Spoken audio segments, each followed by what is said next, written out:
n plus 1 factorial divided by n factorial. We had examples last time. Which one of these two is bigger, the n plus 1 or n? N plus 1. Good. So how will you break n plus 1 factorial then? N plus 1 is parentheses plus n factorial. Not plus, but multiplied. Multiplier. Yes. And then they would cancel each other. Very good. And the answer is n plus 1. Okay, last one here on this page, 22. 1 plus 3 plus 5 plus dot, dot, dot, 2n minus 1. And they want us to write the summation or sigma notation for this.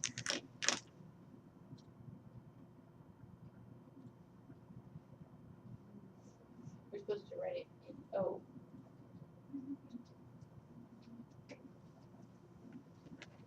So from, let's say, j equals, 1, that's where it starts. very good, till last one is, N. very good. And what is the generic term? And then we'll check the terms. Whatever you give me, I'll put it in. And 2n minus 1. very good. 2j minus 1. Very good. When j is 1, 2 minus 1 is 1. Check. When j is 2, 2 times 2 is 4. 4 minus 1 is 3. Check. When j is 3, 3 times 2 is 6 minus 1, 5. Check. Let's see what happens when j is n. 2 times n minus 1. Check. That's it. Good. So now let's go back to any material that you would like to go back to. So for that problem, we just have to look at N and J and then the. Just this notation. That's all we needed. Yes? We want to look at number 4. So we can write check, check, check for these ones. Any questions? Did I do something? Okay. So we're going back to problem 4. So let's take a look. Problem 4. The exponential function f of x equals 542 times 1.2026 raised to x. Models the population of a country f of x in millions. Okay. X equals 0 is 1970. If I'm told that x is years after 1970, I will immediately write x equals 0 represents 1970. Answer the following questions. Find the country's population in 1970, in 1997, in 2024, and in 2051, assuming the model is still valid. What do I need to do? First, I have to identify what this is. I already know what this is. What is this? Very good. And what is this? Very good. Okay, so I highly recommend, don't waste your time. Put in the graphing calculator under y equals. Oh, go back and change the mode. Back to function. How do we do that? Mode. Thank you. Is that okay? Yeah. Okay. So then y equals, and the function is 542. Very good. Parentheses 1.026. Close the parenthesis. You know me, I'm going to put a parentheses around x. I'm pretty sure there is no need of parentheses if it's just one expression, but I want to be on the safe side. So now I go back to second and table set because it always goes back to the default, but you already have it. So the independent variable has to be in the ask mode, but in my case it goes back to default. So second and table. No, I didn't mean that. I want second and table.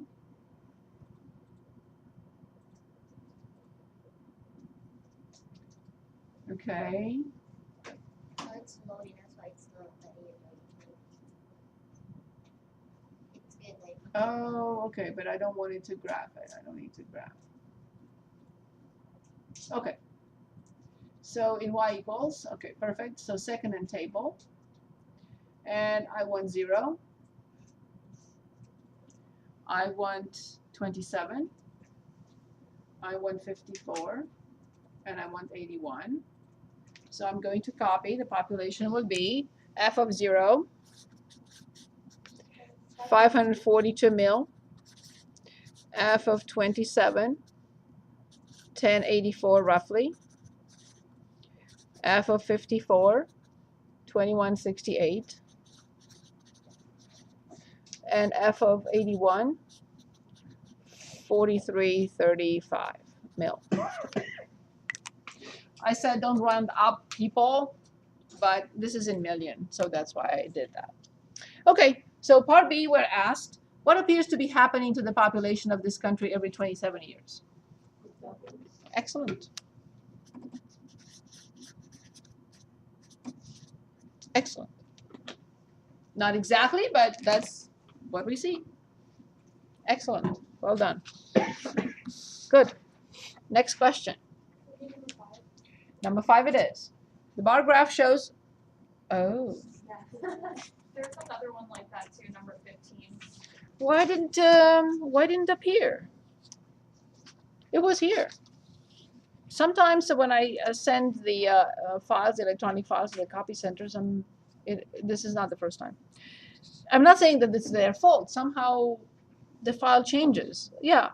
So the bar graph shows the percentage of people 25 years of age and older who were okay. The function below models the percentage. So we have the function.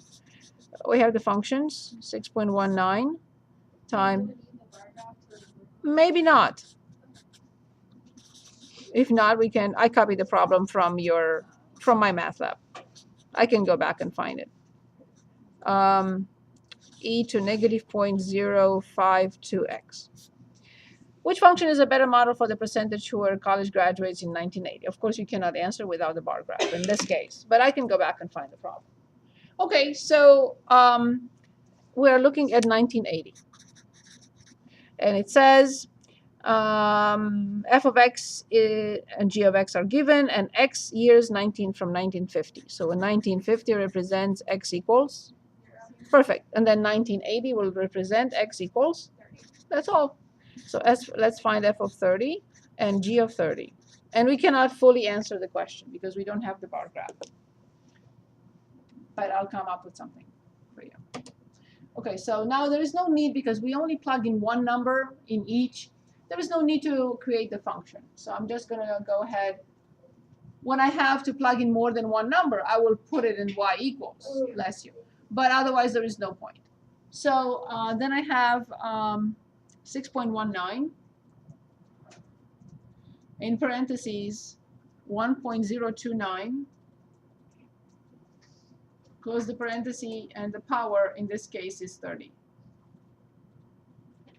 And press enter, and I got 14. 14, and that is percentage of college graduates, so it's 14%.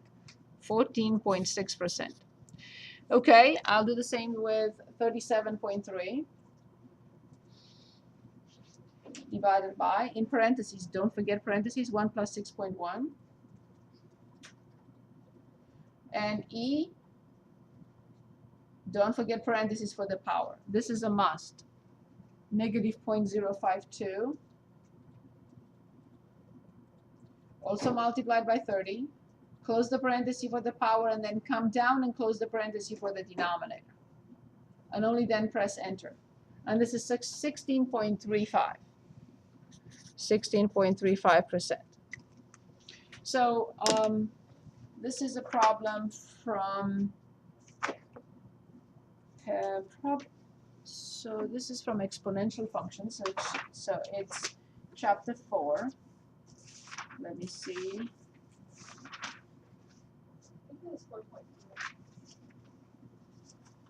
I was just looking at 4.5, and I'm going backwards to 4.4.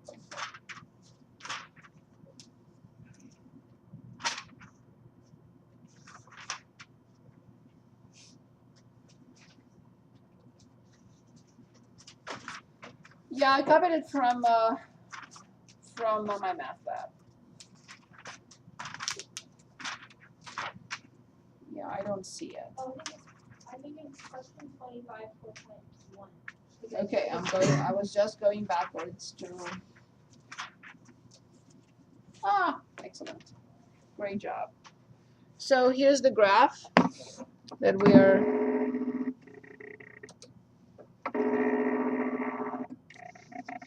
So here it is. So for 1980, here's 1980. So the percentage of college graduates among people of ages 25 and older in the United States. So for 1980, it was 17%. So then we are making a decision which of these two models, when it comes to 1980, I don't know. I haven't checked the others, so I don't know. But just for 1980, which of these two models is a better approximation? Yes, G of X is better. Very good. Great job. So then 4 and 5 are done. Moving on.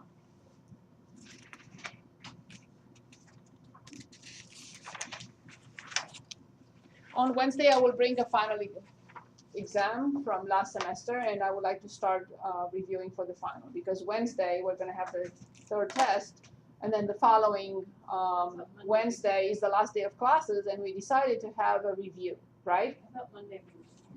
I'm sorry? I thought we were doing it next Monday.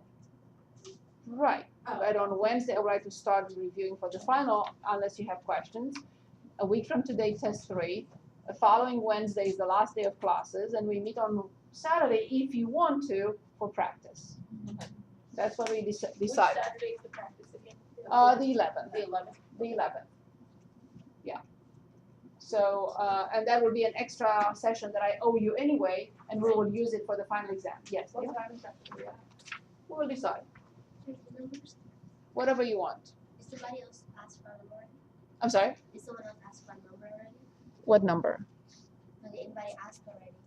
Oh, for the next number? No. No, we don't have another. Can we do 7? Yes, let's do 7. Let's continue with 7. Okay, the percentage of x can be modeled by. So we have f of x equals 62 plus 35. What base is this? I don't see a base. Very good, awesome. Where x represents the girl's age. So x is a number, they say, between 5 and 15. And f of x represents the percentage of her adult height. Okay.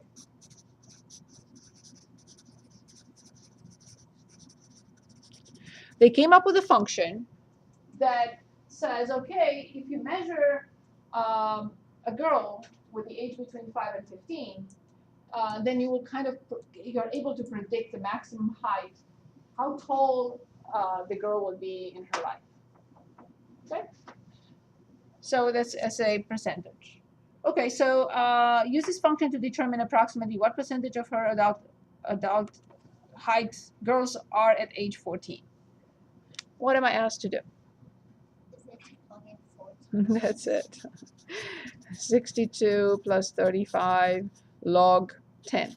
How much is log 10? Excellent. So 62 plus 35 is 97. So at age 14, it appears that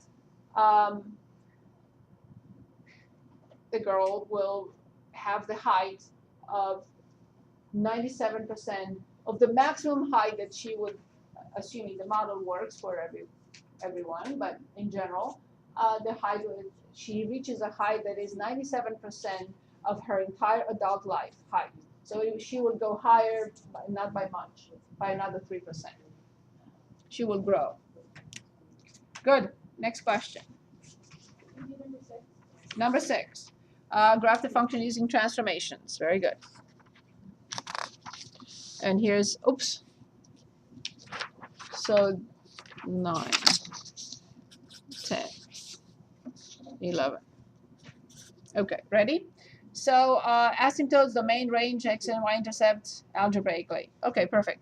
So then we have g of x equals log x minus 3 minus 1. 6. Yep. So graph the function using transformations and present the transformations in order of operations and state and graph the asymptotes and so on and so forth. What do I have to start with when I'm asked to graph? I'm asked to find, yes, the domain. Very good. I start with x minus 3. Excellent. What do I write?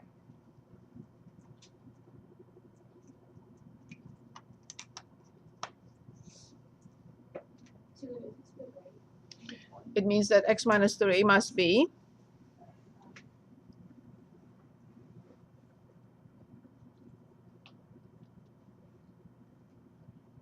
log, like a square root, and like rational is not a friendly function. I cannot plug in whatever I want. So what do I write for x minus 3? It must be excellent. Remember from the log equations, you cannot forget this. This is a very important piece of the puzzle. So x greater than 3. Excellent. So the domain of this function, I have to find it anyway. So as Priscilla said, you're shifting. But first, let's present the base function. What is the base function for this? Exactly. Log base 10 or common log of x. This is the base function. First transformation. You don't have to think. Look at the domain and you will know where it's shifting. Right 3. Log x minus 3. It's very clear, right? Right 3 units. And number 2. This is log x minus 3 minus 1. What happens now? Exactly. Down 1 indeed. So the base function has a vertical asymptote. Where is the vertical asymptote of the base function? The vertical asymptote of the base function is, yes, it's x equals 0. Very good. So then,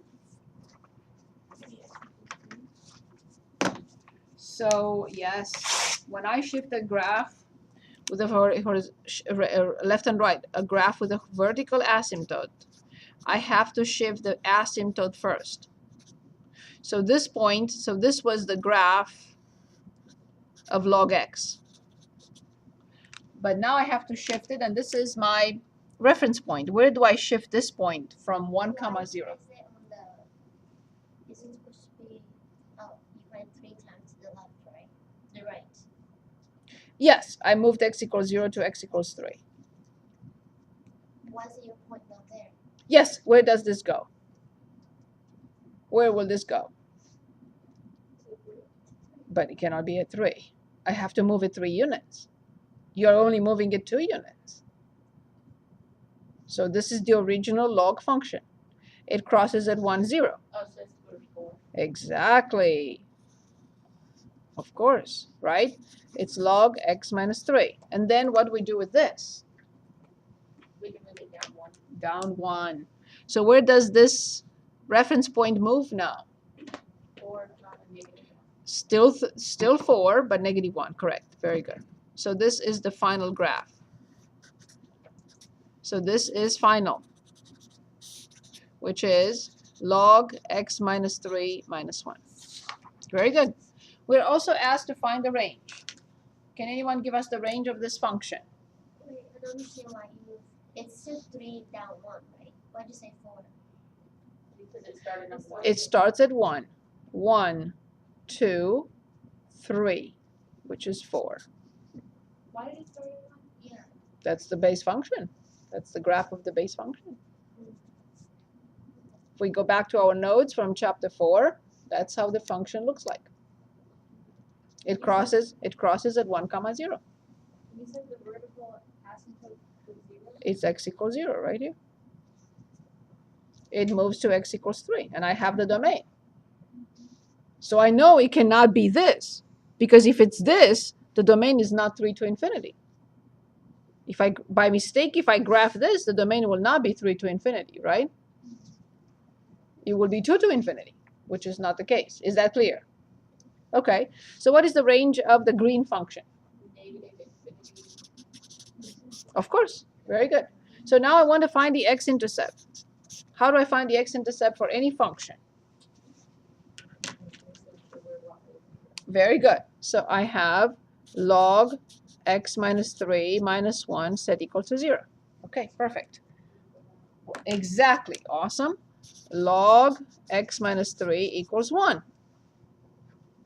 And assuming I don't know how to solve this, but I know that it can be changed into an exponential equation. from the base counterclockwise. What is the base? 10 raised to power 1. very good equals good. So then x must be 13. So this point in my graph is incorrect. Should be way out here. So the graph should be something like this. To cross at 13, 0. I'm not going to correct anything. I was graphing using transformations. I didn't have the exact ordered pairs. So this was a transformation situation. Okay, what about the y-intercept? Set one X equal to 0 for the y-intercept. But I get 0 minus 3. Look at the domain. Can I plug in 0? No, obviously. Of course not. Look at the graph. It has a vertical asymptote, right? So the graph is this. It will never cross the y-axis.